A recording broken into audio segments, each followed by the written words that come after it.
welcome to the United We Scan podcast. Just a quick disclaimer here that any of the views and opinions expressed by the individuals are not that of the USPS or the NRLCA. This podcast is for entertainment purposes only, and if you are in need of any assistance, please contact your designated union representative. Thank you. Welcome back, everybody. Episode 147. Oops, I goofed. It's actually episode 148. Sorry, guys. It's been a while. I believe we're going to touch on tonight about the mini mail survey, and then there's a few other things that we will address that's been going around as well. But on that note, I know it's been a couple weeks, and yeah, it's been a couple weeks from. But other than that, how has been the last couple weeks for you, Josh? Just ducky. Just living my best postal life. I can't really think of one way or another helping, good, bad, or otherwise. That other than my management team is, well, being their best selves. We'll leave it at that. How about you, Meow? How was your last week or two? Week or two is okay. Yesterday was rough with the day after the holiday. My mail volume's been fluctuating between extreme or not, or nothing. So it's kind of weird. But then today I had 3 full coverages inside my DPS, which was insane. So it's been interesting, I guess. It's just taking it day by day. But how have you been, Kristen? Oh, I haven't been working much, but I got back in on the route last week on Monday. I went and did some OJT in a nearby office for Tuesday and Wednesday. Went back to my route Thursday and had Amazon didn't show up, so that was actually kind of nice. And got done with the route Thursday and headed back down to my mom's. And yeah, that's where I've been spending all my time off, is down at mom's.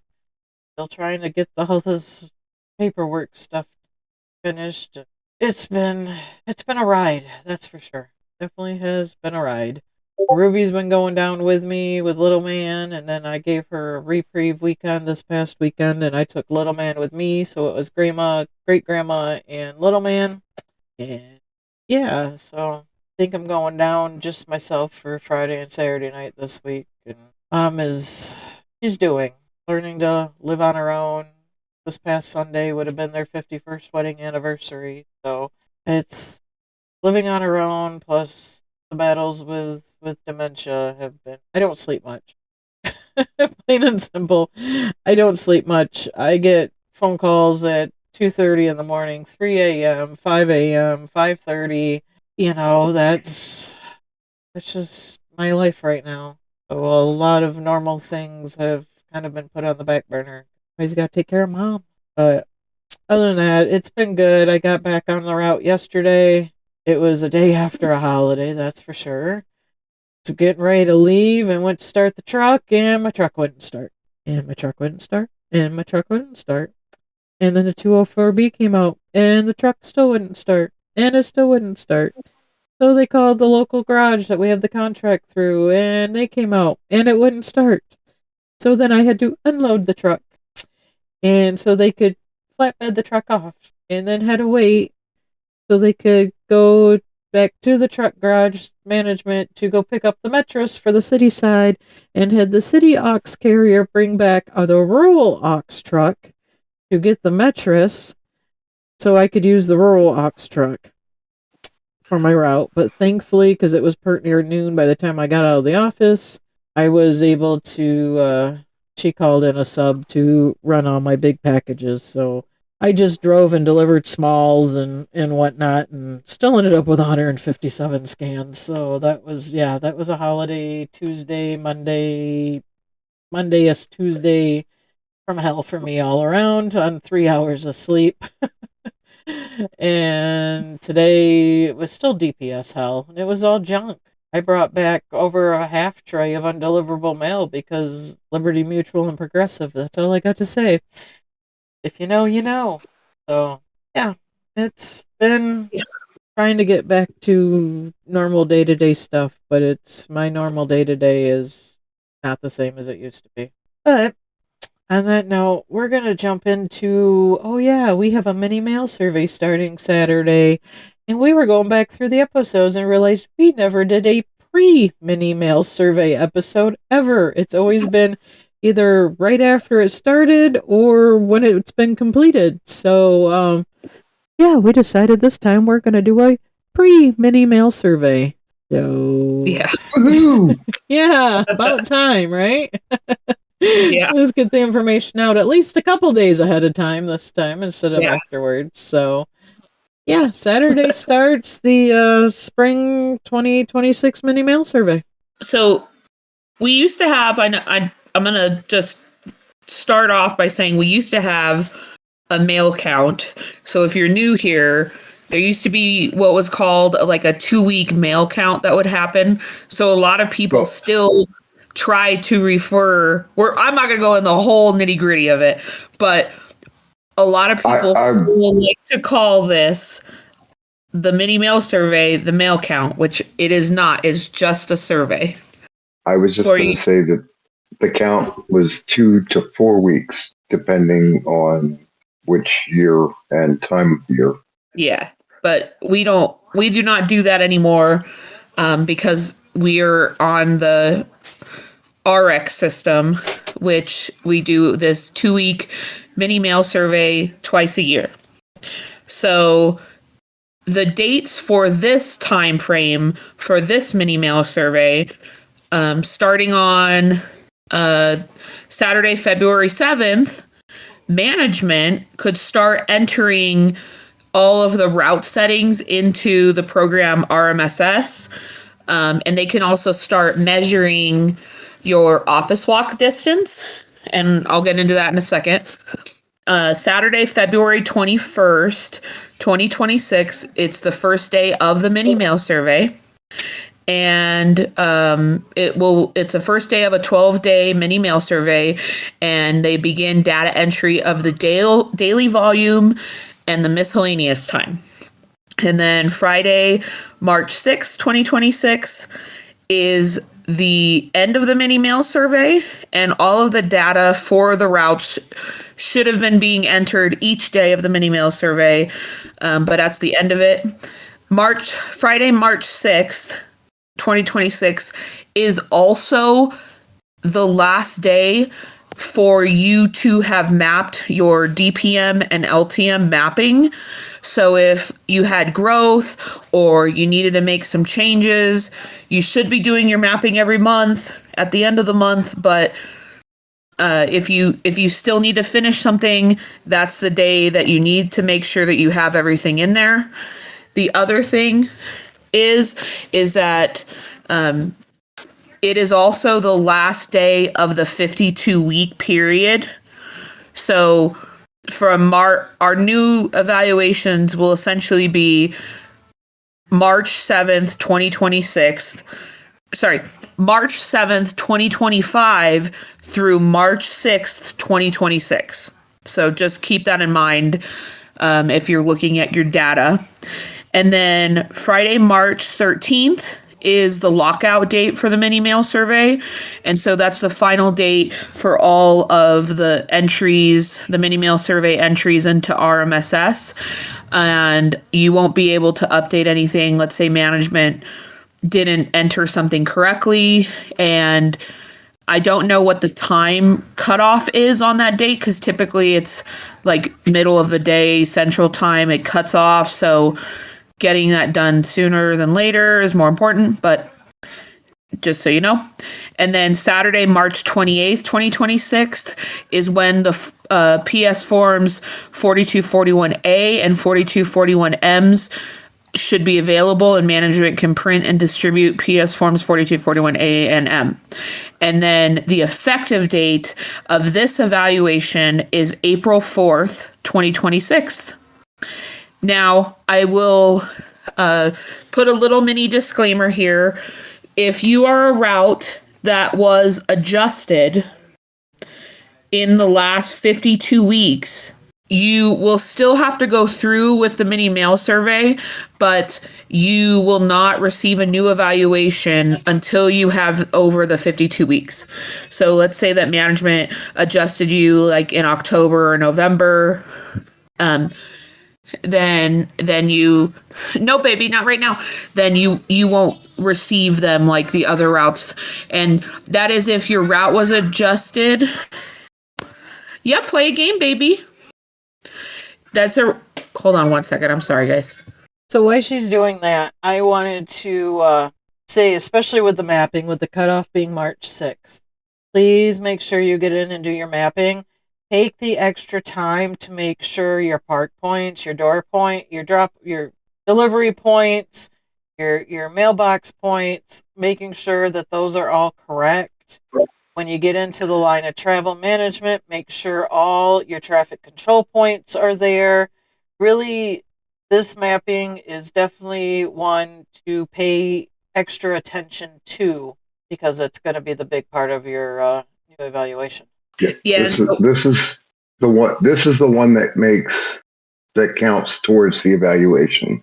Yes, they all are important for your route overall, but this is the one that when they reevaluate you as a result of collecting all the data, this is the GPM and LTM that they take the information from for the next 6 months. Yes. Yeah, and when they print those 42, 41 A's and M's come March 28th, the date that it will say on the top for the mapping date will be, it'll show you which one they took all that information from. Yep. So what is the mini mail survey? It is, it's just us counting like basic mail volume. It's just our raw letters or our what do you call it? Working letters that are not sequenced in order.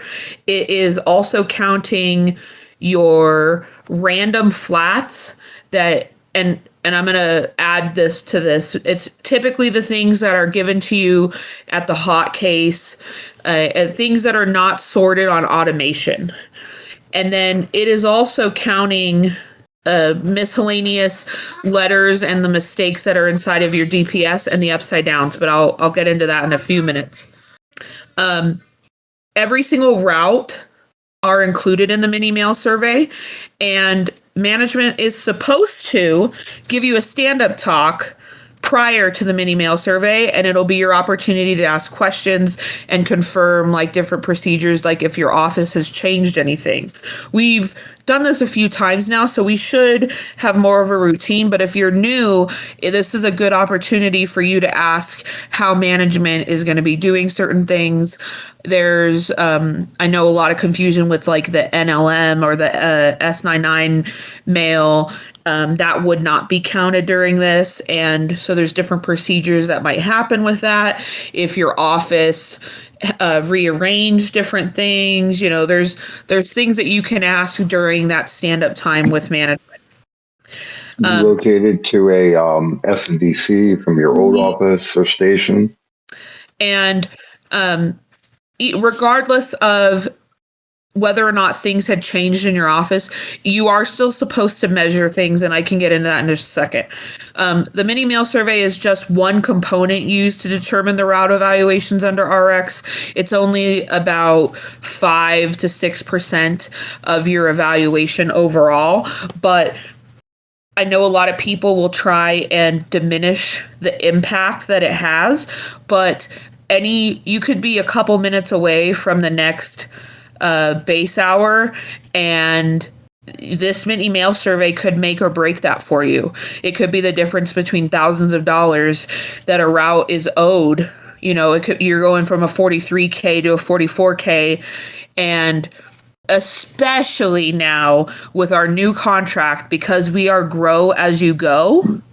If you were that close, and you've activated a few addresses, that might be what changes the evaluation. So every little bit is significant in this. So I know I feel like right now There's a lot of people who are just like complicit to it, and they're like, why should I care?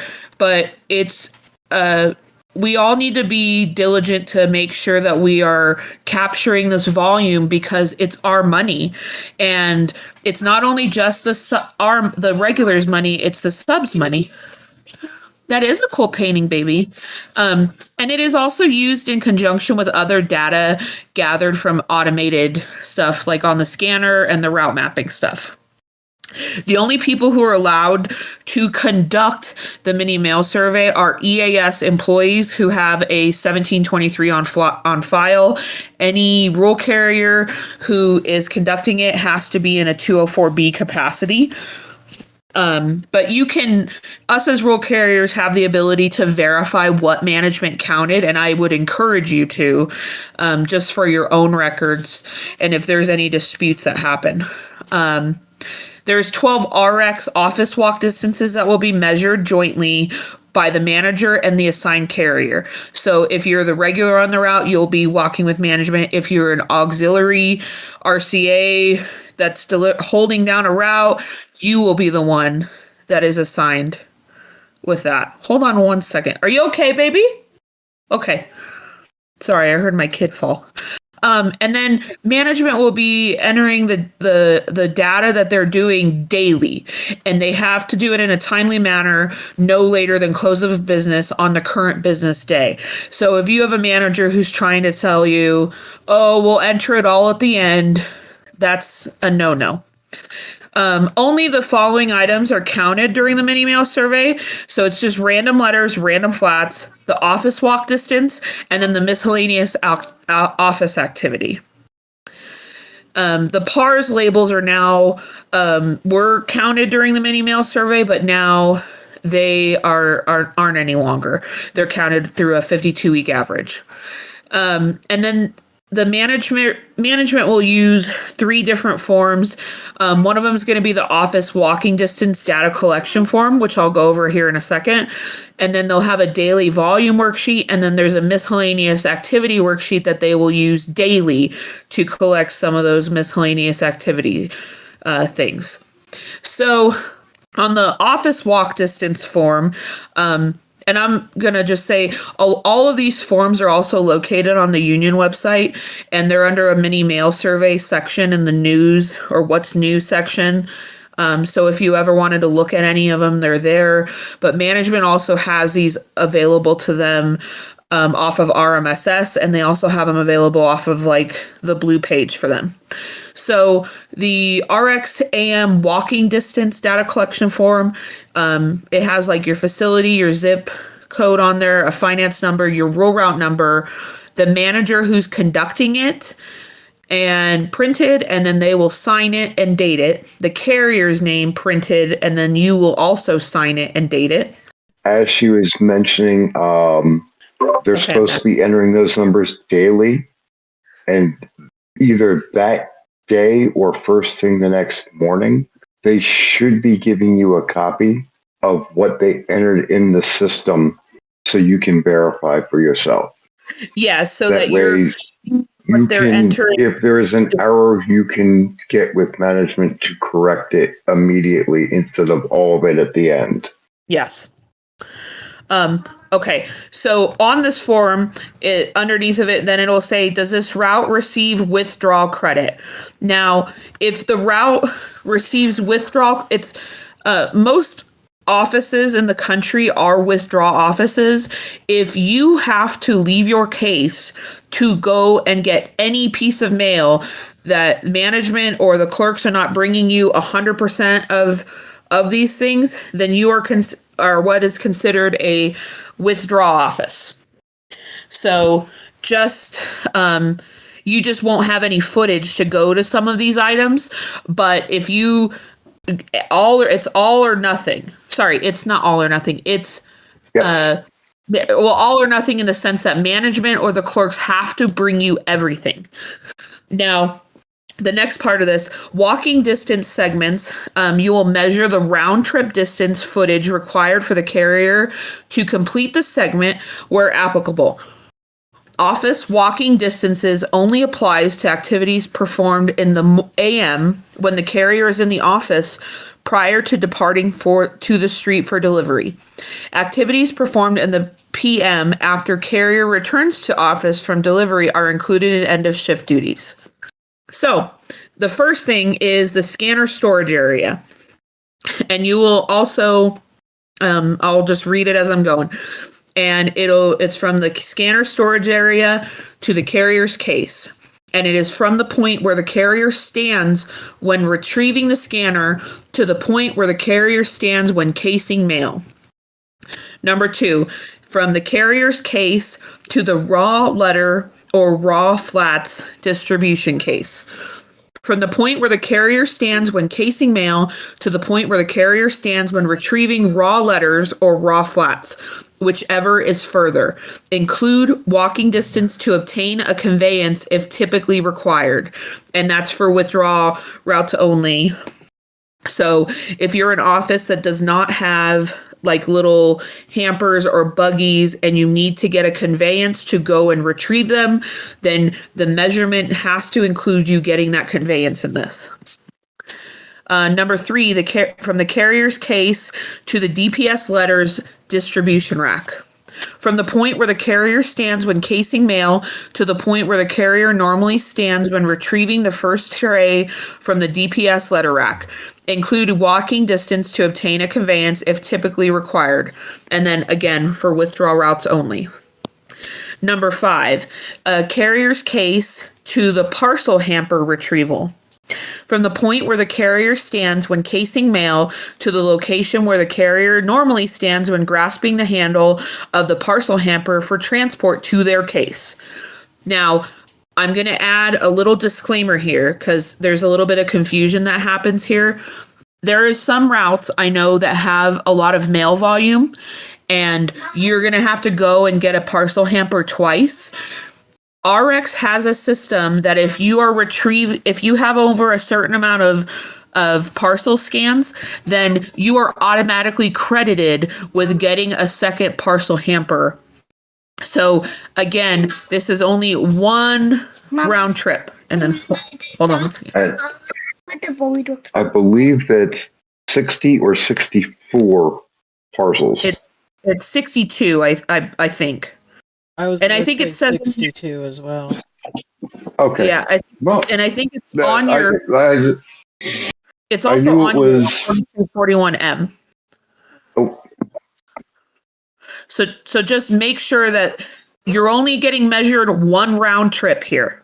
So, the number 6 is carrier's case to the assigned location or typical location for inspection of government vehicle.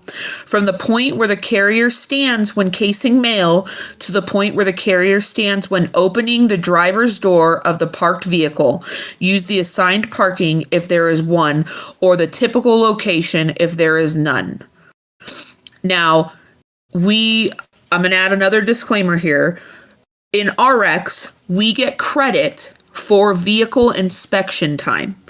That is not included in this footage for us walking out there. This is just so that it's the measurement of the footage for you to complete another task, essentially.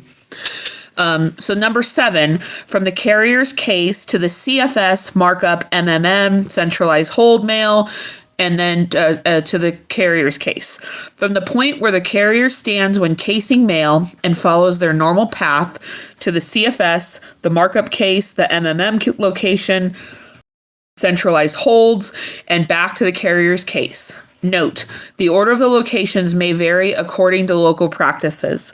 Now, my office personally, we keep our holds at our case because we have enough room. But if you're a office where you have your holds in another location that you have to take them to, you'll just measure it in this round trip that you're doing for your CFS and all of those other things. Number 8, so from the carrier's case to the accountable's distribution point. From the point where the carrier stands when casing mail to the point where the carrier receives accountable mail from the clerk in the morning. Now, if like your clerk sits in one location and you guys all walk there, or if it's like on an accountable cart that comes around. It just depends upon your office and the procedures that you do. Number Yeah. 9 from the carrier's I would say case. while we're on with the accountables, like for example, with us in the morning after we do clock in to the safety service talk, and then we go to the accountable cart to get our vehicle key, and then go out and check the vehicles, and then sometime after that, they bring the accountable cart around. Would you, in your opinion, say that my measurement is to where the accountable cart is in the morning to get my vehicle key for that measurement? I would include your measurement to go and get your key, your vehicle key, in with your vehicle inspection time. Or sorry, you're in number 6, the assigned location or typical location for inspection of government vehicle. So I would use it. It would be like from your case to that cart of where the key is located, and then to the vehicle. Okay. Does that make sense? Yes, it does. Yeah, Okay. I would agree with that as well. Because I know that you're having a safety service talk, but that's going to be another footage in another location that I haven't gotten to Right. yet. But also, Right. management may decide that they don't want to have a safety service talk that day. Right. Well, that was what the question wasn't so much about the safety service talk, but it was for the measurement to the accountables, because our vehicle keys are on the accountable cart, and it's Yeah, that's stationary in one spot in the morning when we get the vehicle key.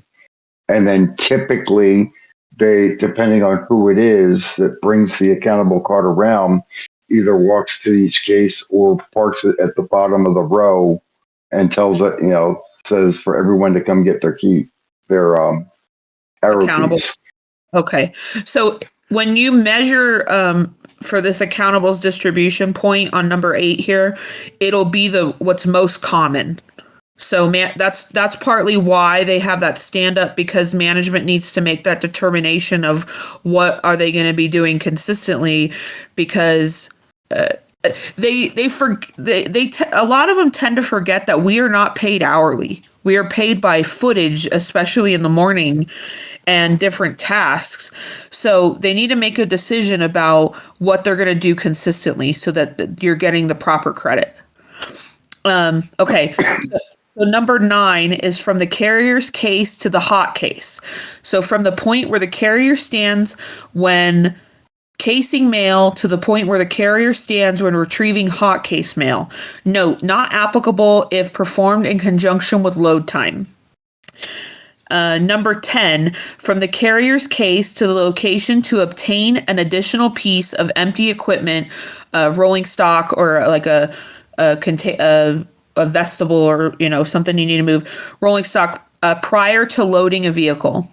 From the point where the carrier stands when casing mail to the average point location to obtain an additional piece of empty equipment, rolling stock, prior to loading vehicle. Note, this only applies if this additional piece of equipment is required for loading. Number 11, from the carrier's case to the storage location for excess trays and tubs. From the point where the carrier stands when casing mail to the location where excess trays, tubs are stored after mail has been loaded for conveyance to the vehicle. And then number 12 is from the carrier's case to the location of where the safety service talk is given. From the point where the carrier stands when casing mail to the designated safety service talk location. So that is the office walking distance after management has put in all of this. They'll write down all the footage, and then management will enter it into RMSS and in the computer. You'll sign this form, and then it's up to management to hold on to this for each mini mail survey. I usually make management make me a copy of it for my own records, because if management entered a bunch of big fat zeros into my walking distance, I'm going to rage, because I know that I have footage for most of these things. So that is that part of that. And management does not need to wait to start doing these measurements for the mini mail survey to happen. That's why, what was it? February 7th was the date that they could start doing this, and they could start entering this information into the computer and have it all ready to go so that they don't have to worry about it during the mini mail survey. Oh, and then the other thing is that management will have a thing on there, and it's route settings confirmed by a manager on the dismount distance data collection form. They're going to confirm whether or not you have a left-hand drive government vehicle or POV. Like if you're a rural route that's driving a ProMaster, because I know that there's some, they would put that in there. And then, like I said, the copy of the completed form will be shared with the carrier. So next, we're going to get into the daily volume. So there's a daily volume worksheet, and management will have like the route numbers, and then they'll have the letters manual, flats manual, miscellaneous activity, and then for the reason, and then they'll have the miscellaneous activity actual time. So for random letters and flats, random letters include letters that have not been ran on any type of automation, meaning like your missorted letters that you've gotten from other routes, especially from the hot case, your NLM or your 999 mail will be on your radar and end of run report. And so you can actually verify those numbers, and those are counted year round. B, letters from manual distribution cases. And then C is we will also be counting DPS letter mail errors. So meaning your 3M mail, your high rise without secondary addresses, CFS, RTS, UBM, hold mail, closed business. A good rule of thumb that I have said since the beginning is you treat that DPS that you are delivering like it is the most pristine DPS you have ever had in your entire life. You can just look at the letter, verify the address, and deliver it. The moment that you have to do something else with that piece of mail, it now becomes a piece of raw. And so those letters would be counted. If it's a missort, if it's a hold, if it's business closed, if it's a UBM because that customer doesn't live there anymore, if it's a forward, the moment you cannot just look at that letter, deliver it, it becomes raw. And if management has an issue with that, I mean, we do not get credit in RX for DPS other than to verify the address. We do not get credit for casing it. So hence why anytime you have to overhandle a piece of mail, you're getting this raw letter, random letter credit. A note for this too is you will not include any of the walk sequence saturation mailings or box holders in this because you will be entering those as the letter saturation mailings per RX for the 52 weeks. The other thing is that if you have, if your DPS, you're going to flip through it too, for every 4 upside down letters in your DPS, you get 1 random letter credit. And you're going to have to figure out the system that you want to do with your manager. A lot of the managers are pretty good with you counting it and looking through it and keeping a tally of it yourself. I would recommend if like half the mail that day is upside down, first thing I do is I go over to the manager and I go, hey, I'm going to have a lot of upside down letters today. So, and they'll look through it and verify it, so that they can see it. So the random flats that we are counting in this are the flats that have not been run on automation. And they're the flats from the manual distribution case. And they are flat size mailings not received in the white tubs or from local distribution cases. It's typically, again, the stuff that the clerks have sorted and is in the hot case.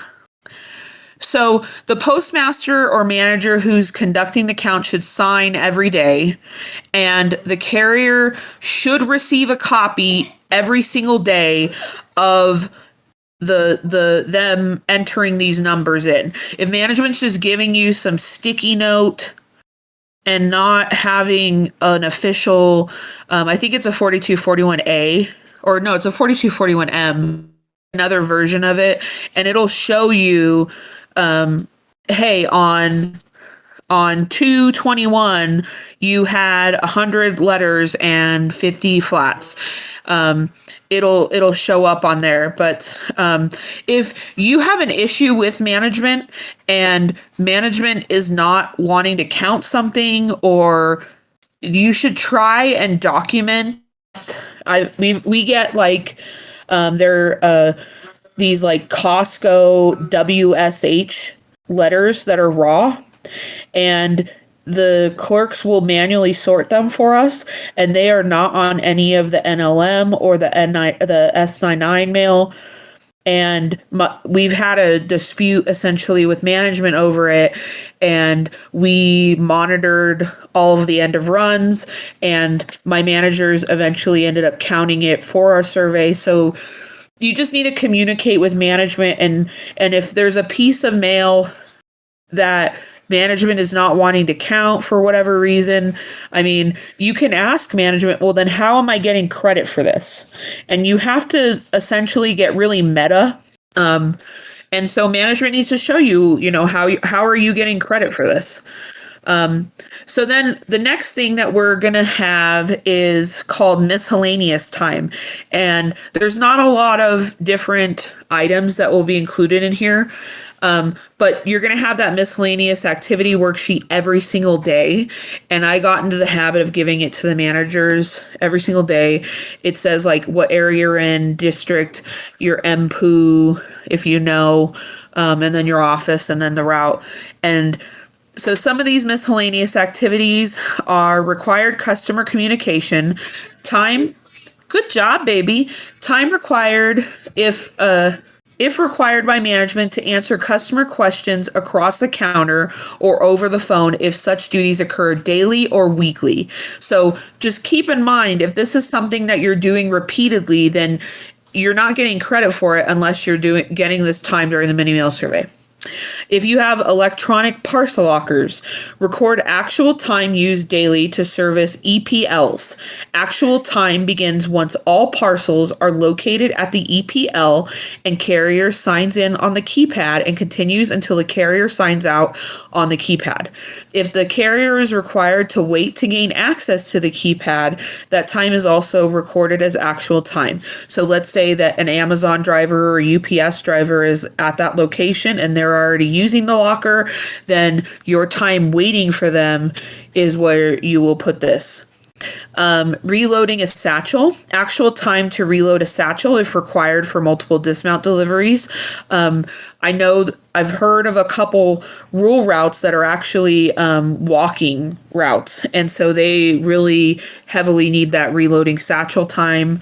If management has limited how many authorized dismounts you have and they are requiring you to use a satchel and they want you to reload it for you to do this sort of thing, that's where this would come into play. Non-personnel unit NPU time. Those carriers who serve a non-personnel rural unit receive a minimum allowance of 15 minutes daily for each unit served. So if you are a rural carrier who's delivering to a non-personnel rural unit, and there is extra time that you are needed to do certain items there, that's where you would have this located at. Now, on the bottom of this, it will say other daily or weekly reoccurring activities. So these items must be approved by the rural district DSS, delivery support specialist, and an explanation must be entered. So, for example, time associated with end of shift activities not completed for the prior day. There is also things where like train time. That's a big one that's on here. The union has step 4 settlements regarding the train time. The rural DSS will actually look at your route to see if you've consistently had it. And if you have train tracks on your route, that's my biggest one that I will usually have.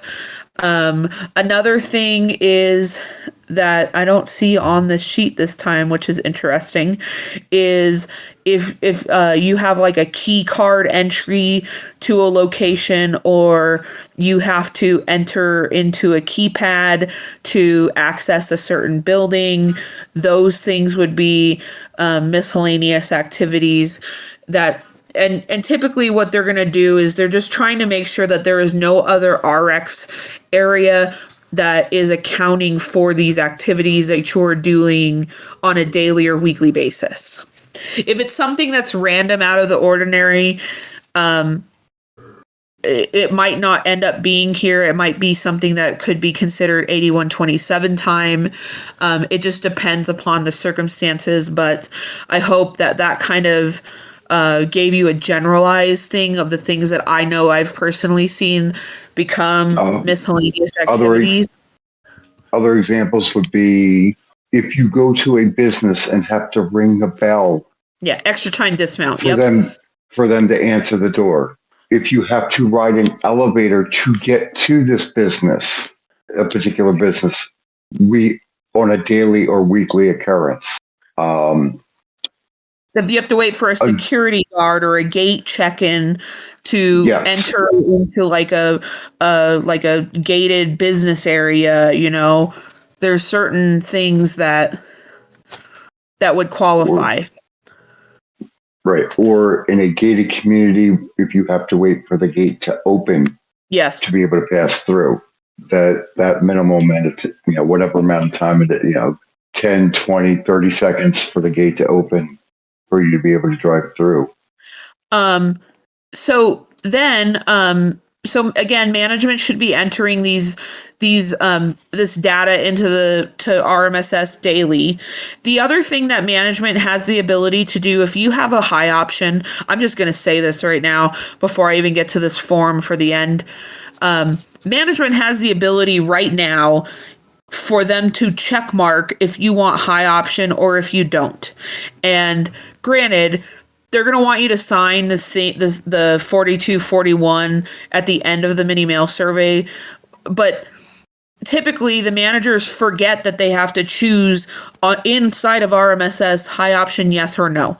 So just make sure if you're somebody who is wanting high option that you watch management toggle the thing in RMSS, and I would ask them to show you it just so that you have peace of mind, because every single mini mail survey I've seen it where one person did not get high option, and I'm so tired of management being stupid about it. So just gonna say that before I say the end of this. So at the end of the mini mail survey, there's going to be a PS form 4241 that you are going to receive, and you should be receiving it every single day because it'll show you management actually entering the volume into the computer. If management is just handing you the sheet with it just being hand wrote on there, do not trust that. Management has not entered it into the computer. So it will show you each date. It'll show you the letter size manual pieces, flat size manual pieces, and then it'll have the miscellaneous activity, actual time, and it'll say total in minutes and seconds. And then it'll have the total on the bottom of the entire thing. And then complete the following information on the last day of the mini mail survey. It'll say high option yes or no, and then it'll have like the disclaimer about Article 9.2.c.7.a of the National Agreement for the leave commitment if you're wanting to choose the high option. And then on the bottom of it, there is another square that says survey data certified to be correct. And it's you, the carrier, signing it and you putting the date, and then the manager signing it and them putting the date. Now, I know a lot of people will go, I don't want to sign that. I don't want to sign that. You are just signing that the information and the data that was collected during this mini mail survey on this sheet of paper is correct. It's not saying you agree with RX. It's not saying anything along those lines. But if a manager just entered a bunch of big fat zeros and then they brought you this form and said, sign this, you are not certifying it to be correct. So I would not sign it then. And then management can write refuse to sign, and then you go through the dispute process and there's all that. So, that's your choice of whether or not you sign that form. I usually do, and I will tell management, I'm not signing it until you correct this date, because there'll be like one date where they forgot to enter something, So it's on you as the carrier to verify these numbers. I would recommend, because management should be supplying you with the summary of your totals on a daily basis, that you should be keeping track and going through and correcting these things as you go. So, again, the carrier may count their own mail as a verification of management's counts.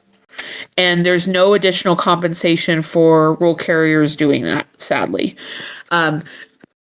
Management, if you are a regular carrier, you can also come in and observe the survey, but you will not be compensated for any of it, and you cannot touch any mail. You can just sit there as an observer. You can't manage or do anything along those lines. Again, the credit for random letters is 1 for every 4. We should also, come Friday, I know in the old mail count system, people used to freak out because they're like, the plant is holding all the mail back. I, as a rural carrier, whenever it's right before a mini mail survey, and even in the old mail count, I used to do this, is I would walk around the hot case just to see what was there.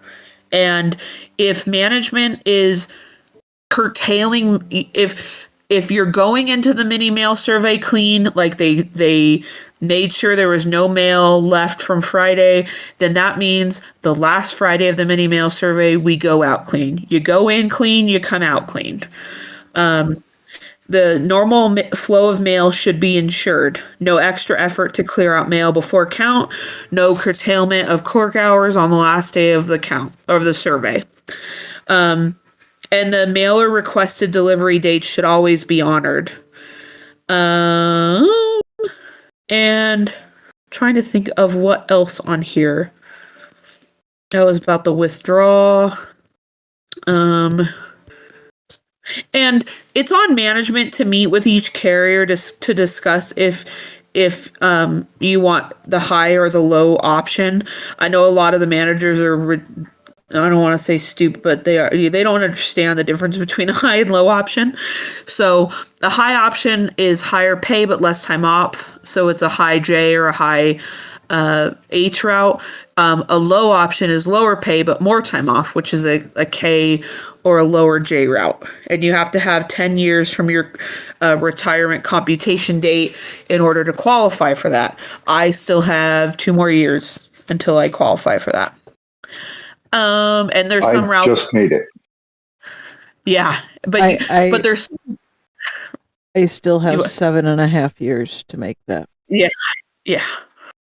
And there is some routes, if you are over a 43K, there is no low or high option. You are in the high. So if you're over that 43K threshold, typically there is no 46. Excuse me. There's no 46K option. Thank you.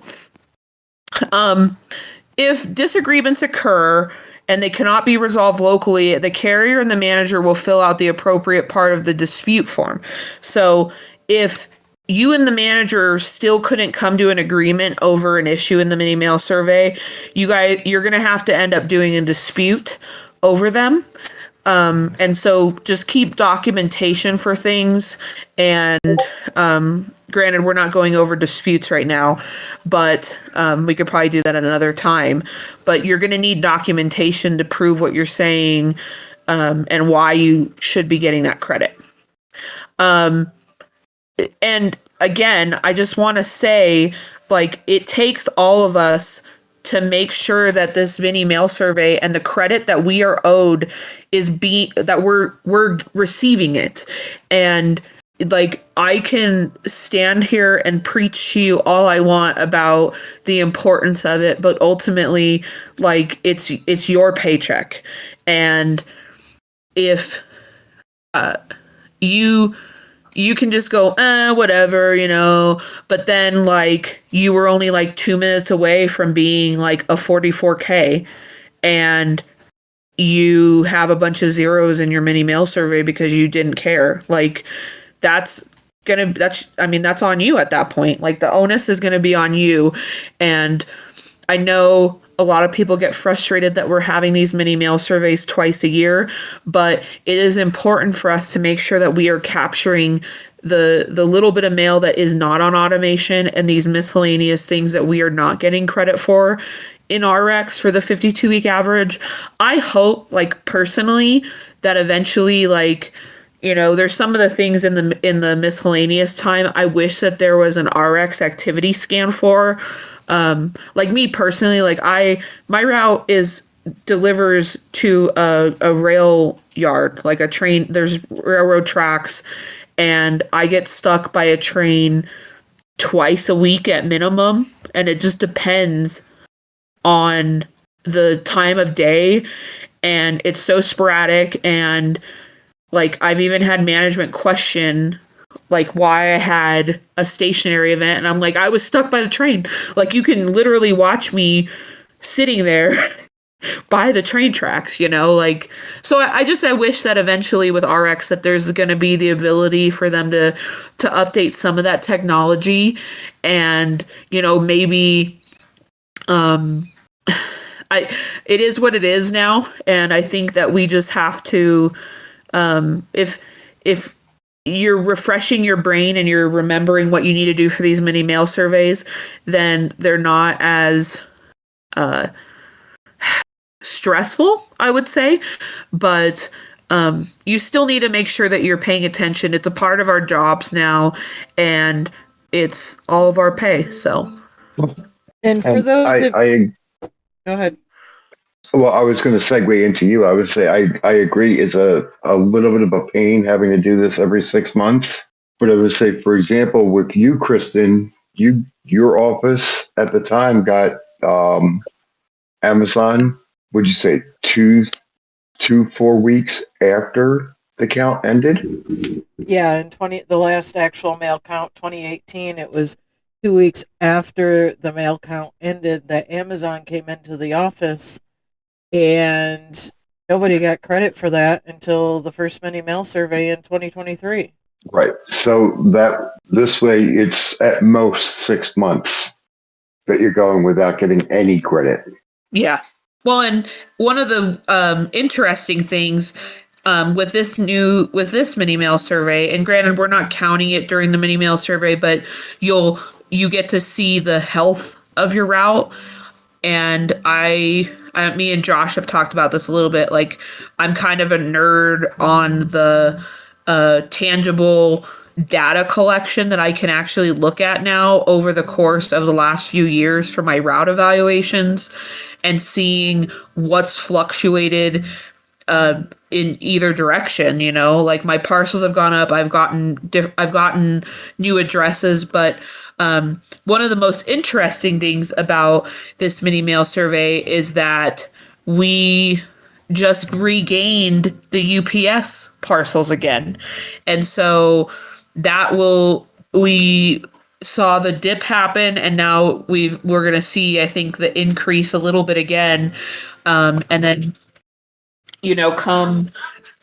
come time for October, then there will be that. But um, we'll see what the volume does in that direction.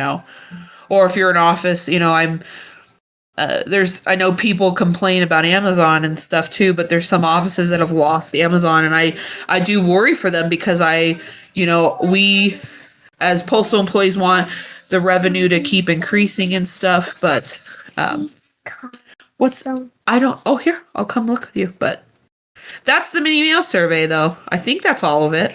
I think somebody made a jet plane and the moon there. Somebody made the moon on there. Yeah. That's cool. I was going to say, as a way, especially for the newer ones that maybe haven't been through a mini mail survey or whatnot, when you're counting your inverteds out on the street, I know some use little tick marks on scrap paper. I have a tap counter app on my phone, so every time I get an inverted, I put it in the mailbox, I tap my phone, and for however many, that way I have that number divided by 4 when I get back. So, those are just kind of little extra tool hints to, trying to keep, especially of the inverted. If you don't case your DPS, you take DPS to the street, counting those inverteds, a tap counter is a great tool to use, or like I said, using little hash marks on a piece of scrap paper or something like that, or notebook. Yeah, I do. I do a little tick marks on the back of a tag from the DPS tray. I knew someone that actually had a counter. Yeah, The hand with the where you put it on the back of their finger, on the one hand, and just counter. click every time they had it. Yep. I tried using one of those the counter the clickers as an app. I just couldn't get into. It wasn't for me. No, Yeah, and it's not for everybody, and I prefer it because I have 2 of them actually because my RCA days. If I be running the aux route with a regular route, that way I could just flip to the other counter for the other route. So, but Right. Yeah, you just have to figure out. Yeah, what works best for you, whether it's a hash mark on a piece of scrap paper, an app, a handheld clicker, anything like that will definitely help you out. Yeah, I'm somebody who takes my DPS to the street, and I figured out that I needed to sit with the tray of DPS before I go to the street and count my upside downs. Otherwise, I'll not do it, and I'll get really angry. So I just do it automatically, like in the beginning. But I don't know. We'll see. Sometimes I like the first couple days of the survey, I figure out something that works, but then it just depends on on my mood, I guess.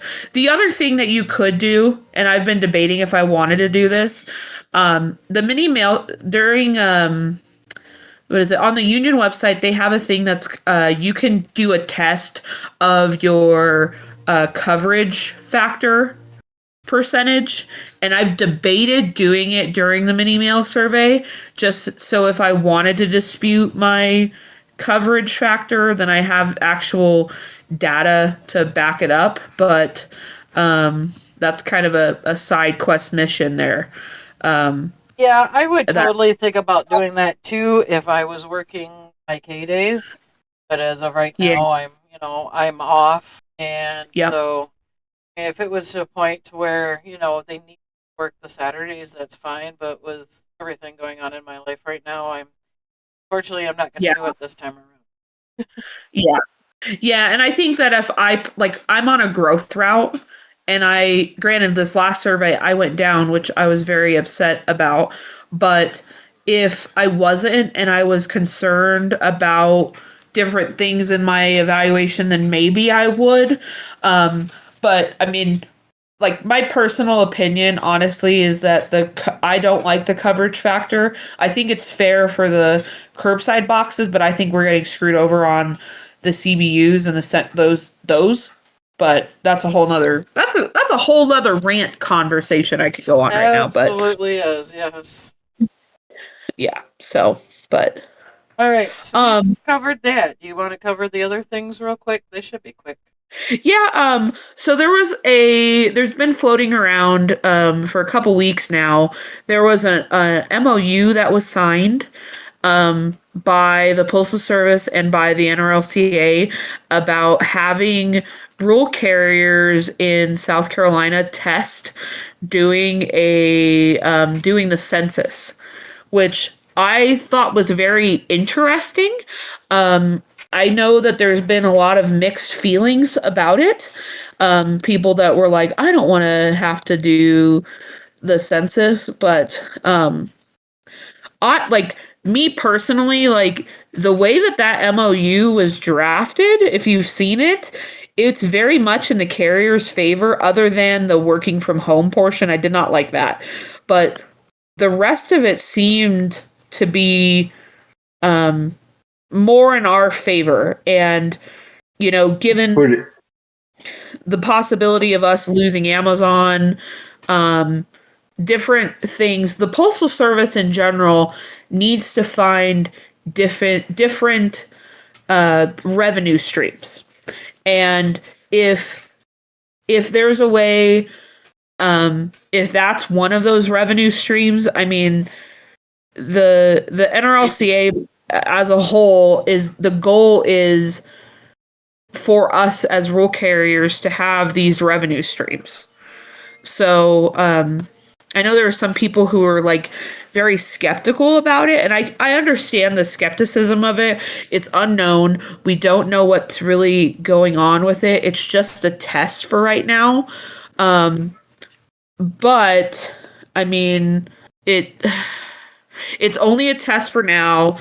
And granted, it wouldn't be like in RX and stuff too, but I just wanted to read this little bit because I think a lot of people forget this, that the NRLCA Constitution, under purpose, the association is established upon the long recognized need of rural letter carriers to organize and create a united force, advance the interests of all members, ensure job security, enhance opportunities, and assure our full share in the success of the United States Postal Service, to which we contribute so substantially.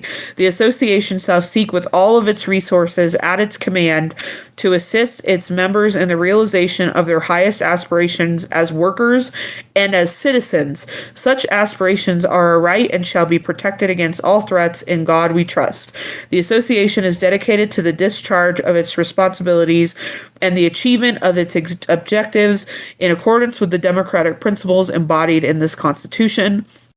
The object of the association shall be to improve conditions of labor with the United States Postal Service, advance the methods used by rural letter carriers, and promote fraternal spirit among members. This association shall not affiliate or merge with any other organization or group without a majority vote of the delegates at a national convention. Now, the reason I'm saying that is that MOU for rural carriers doing the census falls in line with that. So if the test works out, hopefully we get compensated for it. I'm sure we probably will. But we'll cross that bridge when we get there. Do you have anything you want to add on it? Did I lose you guys? Oh no, I'm here. Okay. I'm kind of along with you with that too. I mean, we don't know. Again, it's a test. It's a test in one specific location, just to test it out to see if it's something that's going to be feasible, and if it's even going to be worth rolling out across the board. Yeah, exactly. And so we'll see how it goes. I would say, as you mentioned in regards to you not liking the fact of working from home, but in that MOU, it specifically stated that they're still working out how that compensation would be for the work at home. Yeah, exactly. So that's already something that's been taken in consideration, and they're trying to work that out on how they're going to compensate those carriers for it. Exactly. Yeah, and I think the other thing that's in the favor with it is it's just another shield against privatization of the Postal Service. So it's honestly, I know people don't won't necessarily like doing it, but like it's it really is honestly in our favor. So we'll see what happens with it. I'm kind of interested to. It was a little fluke thing. I've actually never seen an MOU that was as pro carrier. Like if they're like all 8127 time, making sure we're getting compensated, even if you have to go do additional fill ups on your vehicle. I thought that was it was pretty detailed in it. So, the second thing was that there is a test that's going on, that they are testing whether or not they're going to start rolling out the scanners to take pictures of the parcels where we're delivering them at front doors.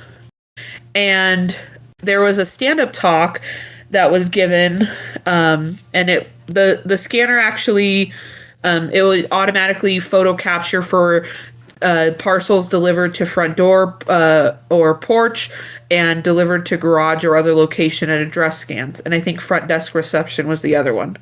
And it's just another customer service sort of thing. It's something that FedEx and Amazon already do. I was Yep. just going to say every other delivery service, including DoorDash, does it. And the scanner has the ability to do that. I know some people are already paranoid with the scanner as it is. I mean, our phones are always listening to us. The scanner's probably listening to us, all kinds of things, right? But the only thing that there is offices that are in each area of the country that are testing this out. And so what'll happen is that when you scan the parcel and you hit delivered and you notate delivered to front door or to garage or other location at address, and then you hit the zip code, after you hit the zip code enter, it will have a proof of delivery feature launch up on the scanner, and it'll have a camera mode. And then a new 3-second countdown timer will start automatically to capture photo of package location. Perform one of the following before countdown has elapsed. Wait for automatic capture. 2, tap camera shutter button on screen. Or 3, press either side buttons, black enter button or yellow scan button. After the countdown finishes, the camera pauses and displays a message, "Please keep steady and wait for the image to be saved to ensure a stable final capture. User is unable to retake or review photo on the device once the capture is completed." And then it'll have the information recorded successfully, display briefly after processing, and then returns to the scan barcode menu. The captured photo will be uploaded to RIMS in real time. So then, when management's doing the customer 360s, they'll be able to, I'm assuming, and when they're pulling up RIMS, they'll be able to see the photo location of where the parcel was delivered. And so if there's any issues in those terms, management can be like, well, see, like it was, you see the picture there, is that not your porch? Or those sorts of things. My only issue that I personally like, and I think is an issue, is that in RX we are only given a certain amount of credit for that front door or garage or other location at address scan, and in these offices that are doing these tests, they should be asking for 8127 time for these parcels. And I don't necessarily know how, I haven't done it, but it's the way that it's looking to me is 3 seconds minimum for each of those front door parcel scans. But it's looking like it might be like, there's a 3-second countdown, but then there's more seconds after that for you to wait for the camera to take the picture. So there's different factors that are in there, and I hope that the Postal Service and the union come to an agreement before and I'm assuming that they're going to roll this out nationally.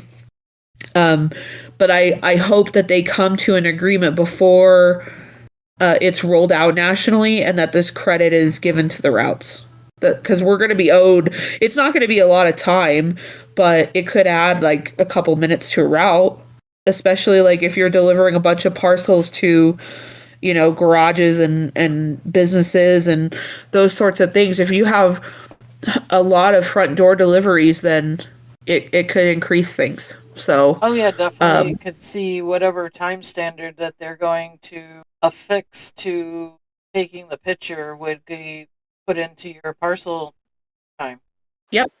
Yeah, and it's really interesting because um, since the rollout of RX, we really haven't had anything other than the PARS labels change. There hasn't been any really significant things in that regard. This is the first inclination of something that could potentially change the time standard of something. So, of an item. So we'll see. Hopefully, come on. So if you're listening, Postal Service and the union, come to an agreement now before it gets rolled out. Yeah, I could Please. definitely see this as something that may roll out, you know, across the country. Whereas, the going back to the previous one with the census, we don't know. That's why it's only one location that's testing it out right now. That may not be worth going Exactly. across out. But I Yeah. could definitely, keeping up with the times today that we'll be doing the photos and eventually the customers will get it on their receiving end too. I could see that tying into the informed deliveries section. Yep. Yeah, Yeah. completely. Well, I mean, you already it's get text messages when it's been delivered if you choose to, or emails when something's delivered to, that that was coming through the post office. So what's one more of looking at? Oh, there's yep, that's my porch. I mean, I many people I know across the social webs. Hey, does anybody recognize this porch because FedEx or Amazon misdelivered something? I'm looking for my yeah, package. Said it was delivered here. That's not my door.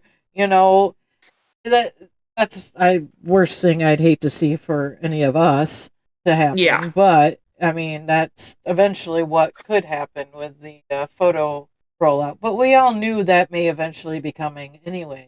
'Cause it wasn't didn't the yeah. blue brick Oh, I scanners had a have photo service talk. capability as well? What's I think that? so. I said I think the blue brick scanners had photo capability as well, camera built Yeah. into them. I'd have to look at one tomorrow Yeah, or Friday I could be wrong, but if they actually had a camera.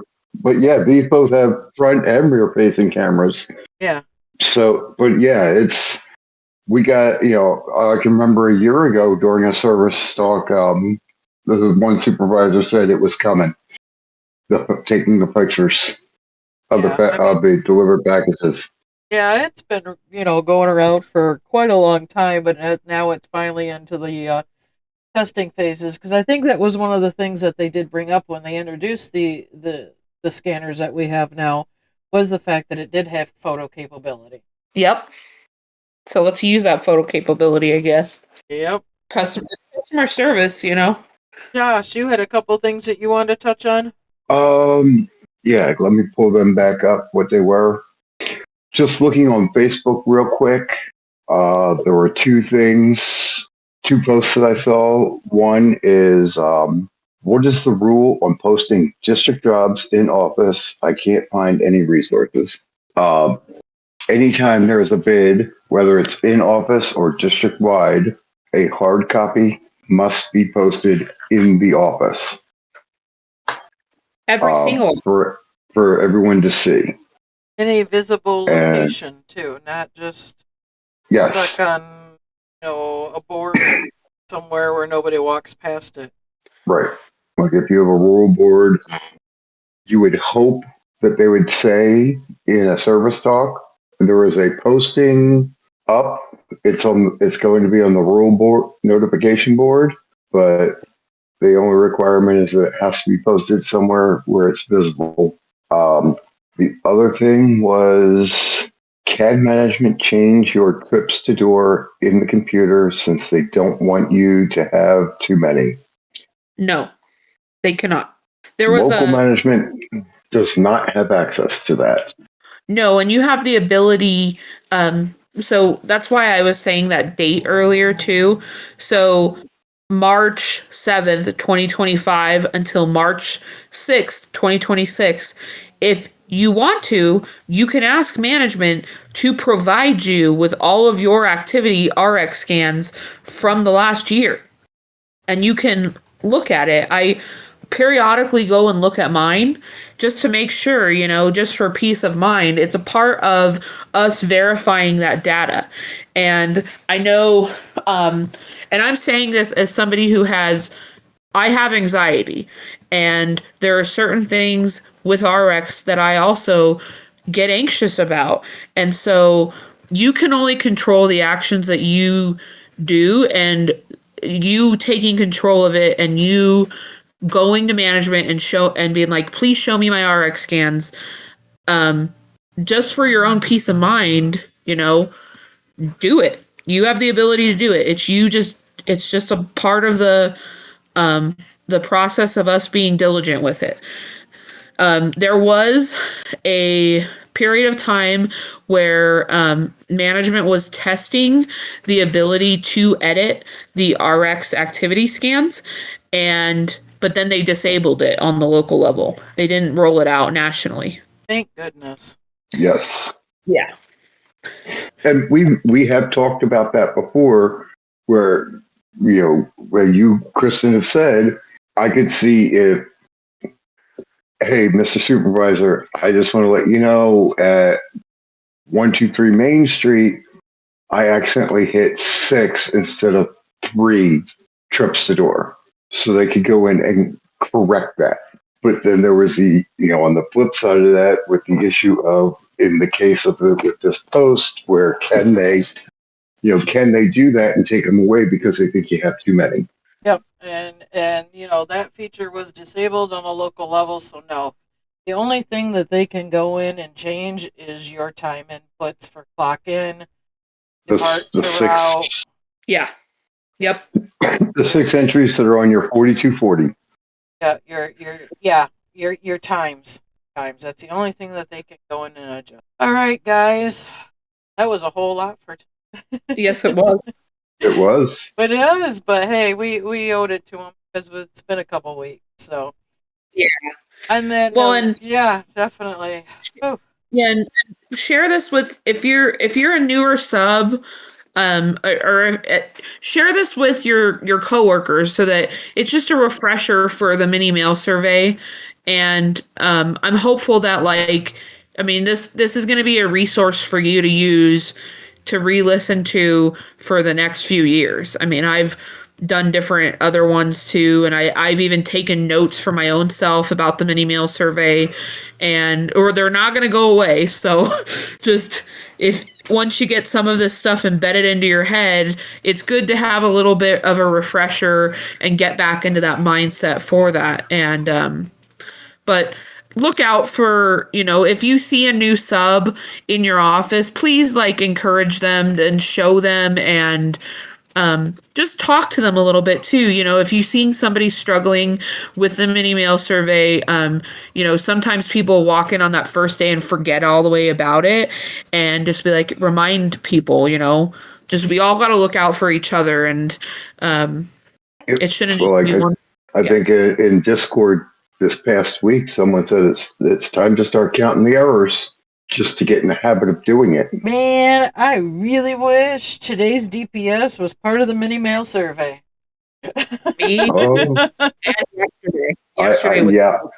I pulled 30 missed definitely. cents. I pulled 30 missed cents before I even left the office because of where they were stuck in the back of my DPS trays. Yeah. Stuff like that is. I always complain when water bills come in raw, or you get the Progressive and Liberty Mutual like today, that they send them out to people that aren't even alive anymore or haven't lived there in decades, and you're bringing all that back, and it's like, there's only 4 weeks a year where I really don't complain about it. Yep. Yep. The rest of the time, I might not happy. I may not like it while it's happening, but I'm not going to complain about it for those 2 weeks. Yep. 4 weeks out of the year that I don't complain about it, but I may grumble underneath my breath because it's just a pain in the butt anyway. But in general, yeah. So that starts Saturday, guys, for this round. Fun to see what happens. Curious. But yeah, what Meow was talking about with asking for a copy of your activity scans, that'll give you a clue, and if you know if your sleeve replacements are doing scans accordingly as well. Yep. Oh, Yes, they will. And you can also ask management to get you the radar report for the last year too, and radar which I reports are still supposed to be posted daily. every single Yes, day. they are. Yep. Didn't tell you the last time I saw one posted. Oh wait, I think it was the last mini mail survey. Yeah. Ooh. Uh huh. Well, I did get some printed out, but no one. I still can't get anyone to tell me where they're supposed to be posted in the office. Ah, gotcha. So, all right, guys. So, Josh, your final words for this evening. um, just the weather's starting to change again. So, dress in layers, hydrate, be safe out there, especially with the mini survey coming up. Don't get overwhelmed. If you do, take a step back, take a deep breath, and step back in. Have a good week. We'll see you next time. Meow. Well, thank you guys. It was good to chat with y'all. I hope this helps peoples. If you do end up getting overwhelmed, especially with the mini mail survey coming up, again, the phone number for the employee assistance program is 1-800-327-4968, and that's 800 EAP, the number 4 YOU. And they can help you or anybody in your household if you're needing any extra assistance with any of that. I'm going to leave you with a little bit of a weird disclaimer today, too. There's a lot of really bad, I've noticed an uptick in AI role carrier answers on the internet.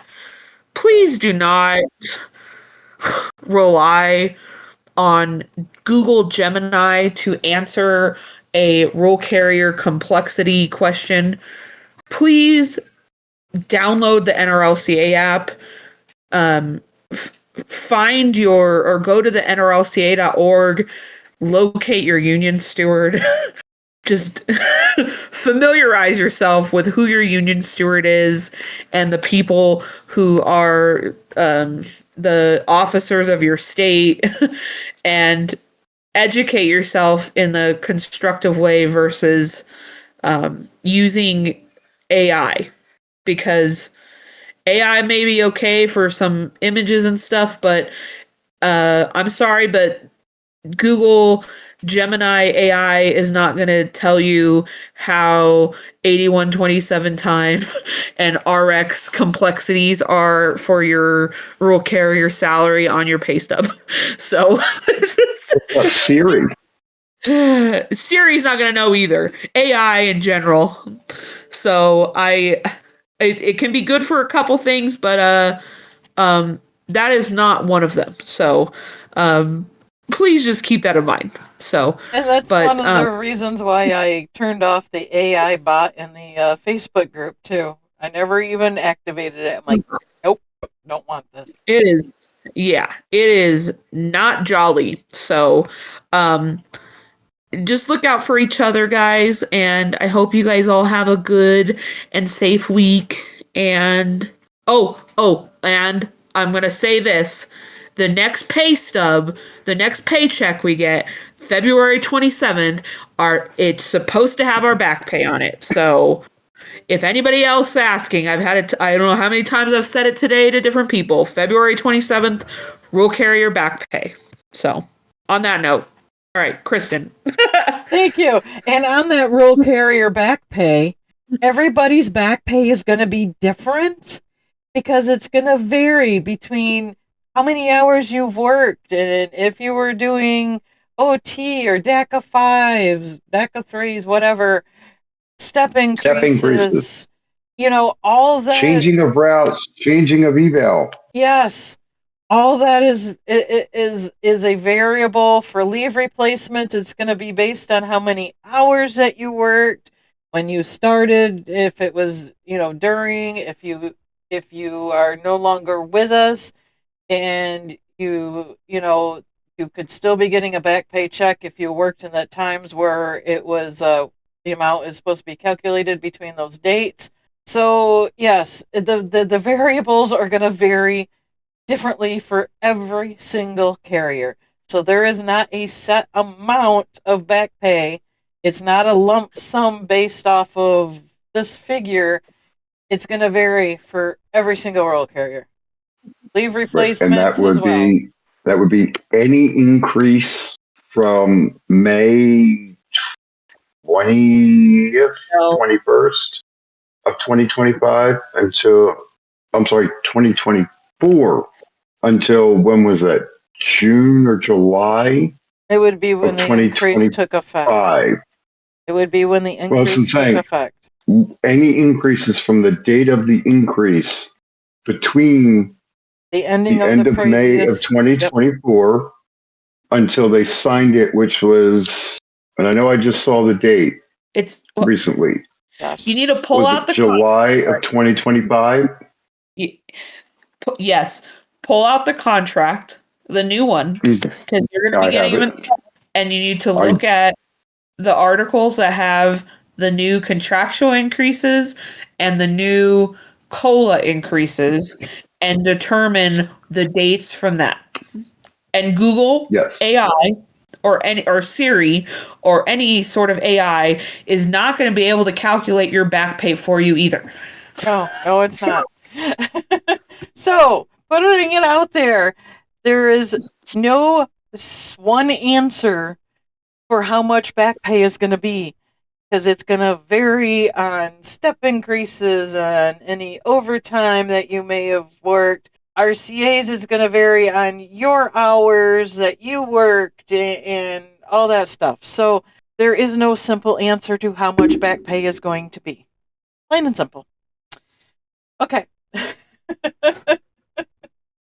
Because I see that all the time, and it's just like, oh, my back pay will not be the same as Meow's back pay, which will not be the same as Josh's back pay, because number one, Josh was on table one, and Meow and I are on totally different steps, and yeah, it's going to be completely different, completely based on the carrier. So, on that note, I want to thank you guys for taking up your evening this evening. I know it's getting kind of late for us on the Hey, Eastern time zone, but I appreciate it. I appreciate everybody's patience, as episodes are going to be a little sporadic for the unforeseeable future, as my life is and took a turn that I was not expecting it to turn. But I I want to say, go ahead, Josh. the only other thing I would add is, and after the back pay, the COLA, I believe, was announced to be about $250, which is what you'll get on table one or step 12 of table two. And then Oh, it's prorated down from there. step 15 of table 2. Oh, I forgot it was 15 steps. I apologize. Yes. So those of us who are, step threes, we're gonna see, you know, $50. But on table 2. Um so yeah, colas are coming out eventually, but remember that's not a lump sum payment that rolls into your salary for the year. So you may notice a little bit of an increase, or you may not. It just depends on, the table and the step on table 2 that you're on. So not gonna go into a lot of detail on that one, because they're trying to wind down for tonight. But again, I want to thank everybody for their patience, the sporadic episodes, and I appreciate everybody. I've gotten cards from a few people out there, and I, thank you greatly. Really appreciate it. It's definitely not an easy time right now, and my life just, I don't know. I'm plugging away. I have some personal time coming up, which I'm so looking forward to.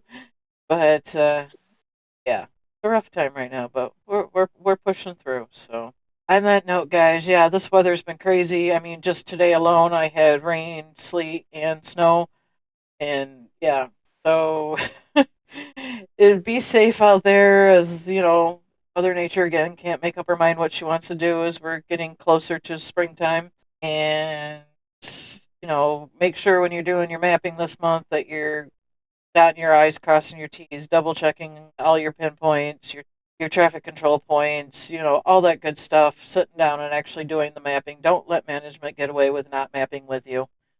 That is your pay. I mean, mapping is a big, big part of your pay. And I'm still seeing our offices saying, well, carriers haven't mapped since we first did it. Excuse me? That's huge. And, if you're having issues with getting mapping done, please reach out to your DRs. Go all the way up to your DRs if you're not getting mapping done in your office. Management tends to try and go in and willy-nilly, so they're off somebody's list. But you, the carrier, are supposed to be there every month with them. So, again, that's important. And stay safe, guys. Always stay hydrated. And we will be back the next time when I don't know, but the episode will pop up and we'll get you, we'll get it out to you when we can. So, And we will try and give you advance notice if we will be on the stage. yes. So these middle of the week stuff, we're not gonna do live. We're just that way we can just put it out and try to keep up. I know Meow and I still have to work on our history of the NRLCA series. And Yes. yes. So I really, really want to do that soon. So I guess I could take my history and stuff and when I'm do my research when I'm in my mother company. So Yes. It'll that's be a good little project for you Mhm. too. yes. And now it's going to Get to it bed. when we get I'm to it. trying to get to bed at decent times because now that I've been home again for a couple of days, I'm been getting phone calls in the middle of the night. And when I'm staying at her house, I'm laying in bed with sharing a bed with my mom because she's just they were married 51 years. Well, not quite, almost. It was 51 on the anniversary was Sunday, and Dad's birthday's coming up, April 4th. Oh. So it would have been my dad's 75th birthday. So yeah, I'm looking forward to see what the mini mail survey does for me on that day. But guys, stay safe, stay vigilant, and we'll be back when we get a chance to hop on together again. So take care, everybody.